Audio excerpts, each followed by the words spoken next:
Okay, boys and girls, we've been working on our literary essay, and we have gone through and practiced writing an introduction. We have learned about the body paragraphs and how in a literary essay they're different. And today what I wanted to do with you is I wanted to go ahead and talk about the structure for the conclusion. So go ahead in your notebook and put today's date in the corner.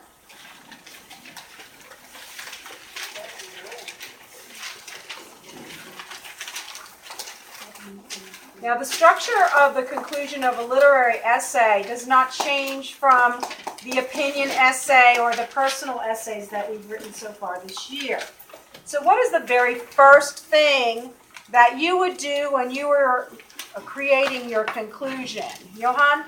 A transitional phrase. A transitional phrase. Do you have an example? Like to finish it off, or to conclude, or to wrap it up. Okay, any of those would work, and there are choices for those transitional phrases to indicate that you're concluding right on your chart that you have in your binder. Okay, today I've decided that I was going to use the transitional phrase to sum it up. Don't forget that you're going to indent. Some of you are getting a lot better at this. To sum it up, and go ahead and write this in your notebook, because then you will have a sample in your notebook that you can always refer to if you get stuck. All right, so once I've chosen my transitional phrase, I have a comma at the end of it. How do I finish off this sentence, Kendall? Is it a thesis statement? The thesis statement. I want to restate my thesis. My reader has read my introduction, 3 body paragraphs, and by now probably has no idea what I've been writing this essay about.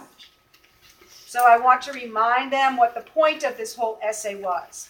Now remember that I'm including this as part after the transitional phrase, so I'm not going to capitalize the first word in my thesis statement.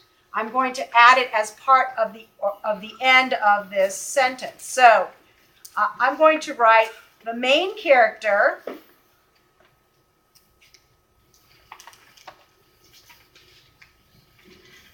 Booker, and notice I'm skipping because this is my sloppy copy, and I want to leave room in case I want to make changes.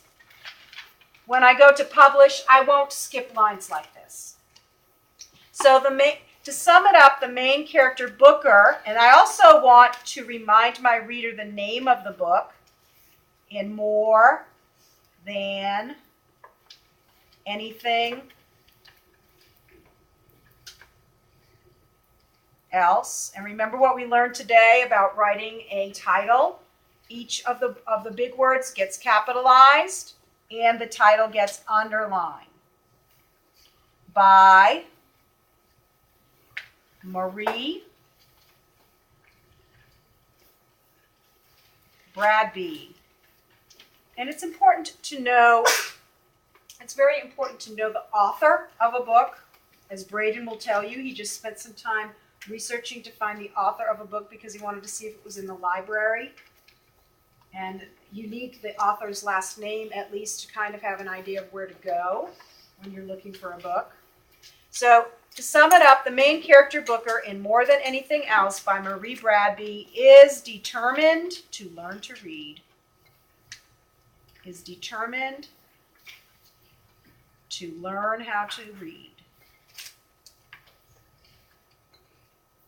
And that is my thesis statement. Transitional phrase, thesis statement. To sum it up, the main character Booker in More Than Anything Else by Marie Bradby is determined to learn how to read. Did you have a question, Johan? I just had a comment. On Friday, I already did my conclusion. So I understand. Is that a bad thing? It's not a bad thing at all. This is a review, and so now you can go back and make sure that you created your conclusion the way you should have, and then you won't have to make any revisions to it if it follows the structure, and you remember to put all the parts in there, so that then you can go and publish. Okay, so what's the next thing? I've begun with a transition. I've given my thesis. What's the next thing, Kaden? You have idea sentence for each paragraph? Okay, so I've written 3 body paragraphs. Each of those body paragraphs had a main idea, and each of those body paragraphs began with that main idea sentence. I also mentioned those main ideas in the introduction, and in the conclusion, I'm going to mention them again. So I want to give them, and I want to try to give them in the order in which I presented them in the essay. So the first one that we talked about in body paragraph number 1, he does not let obstacles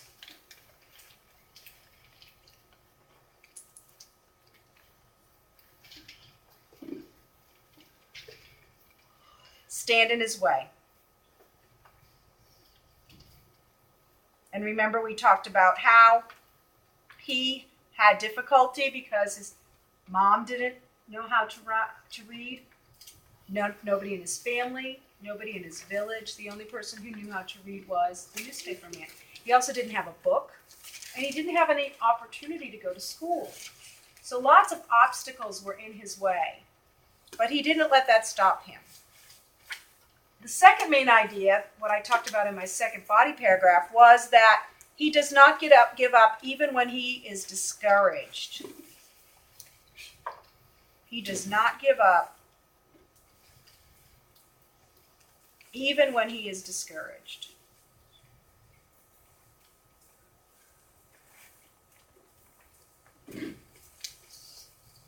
And remember, in that body paragraph, I described how he felt when he was trying really hard to learn. And he describes it as how he got that salt shoveling pain, and he felt like his dreams were slipping through his fingers, almost like that frog he held. And then in my third body paragraph, I focused on a third main idea, and that was about all of the hard work that was required for him to learn how to read. Remember, he worked all day in the salt mill with his dad and his brother. And he would come home sore and achy. But every night he would sit there and he would try to learn how to read. So my third main idea, he is willing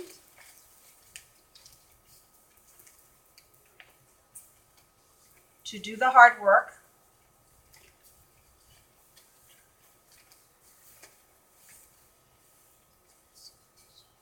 Required to achieve his goal.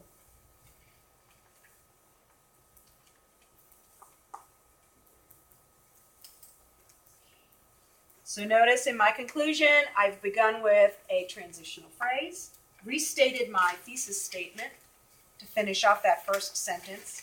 Then I write a complete sentence for each of my main ideas. Thank you, Johan. So what do I do next to end off my my essay? Antonio? Have something they could think about, or like call to action. The call to action. What we call the call to action is something that we give our reader to think about, to consider. And as we progress through each of these units and each of these bends in the units, and we're getting better and better at being essayists, I want you to challenge yourself to try to choose a call to action that's a little bit more sophisticated. When I think about this book, I tried to think about my reader. What would I want my reader to get from the message of this book?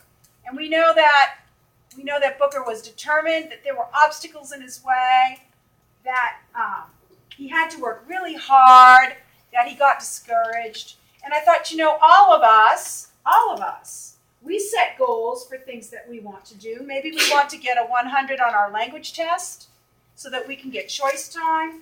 Maybe we want to get an A on our report card or the AB honor roll. Okay, we all set goals. And for each of the goals that we set, we all have obstacles, right? We all have obstacles. We all get discouraged in meeting our goals. We all have situations where we have to work extra hard. It's not easy. I have to tell you right now, this essay writing is not easy. It's very difficult. You have to work extra hard in order to meet the goal.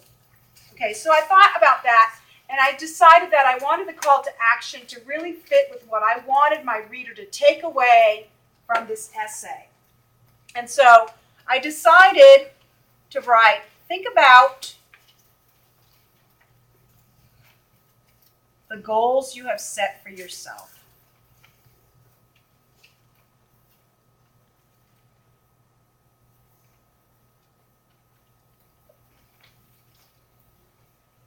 But I'm not going to stop there. I want to say a little bit more about that. I don't want to just say, think about this. All right? So you are going to think about those goals. And then let Booker's example inspire you to be determined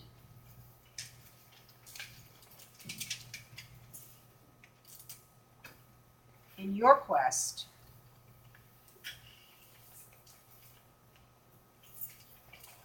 to reach them.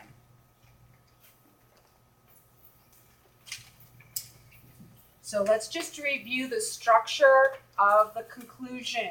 We begin with a transitional phrase, which gives our reader a signal that we are getting ready to end our essay, and we're getting ready to summarize. We're going to summarize what we've been talking about. So we begin with that transitional phrase. We restate the thesis statement.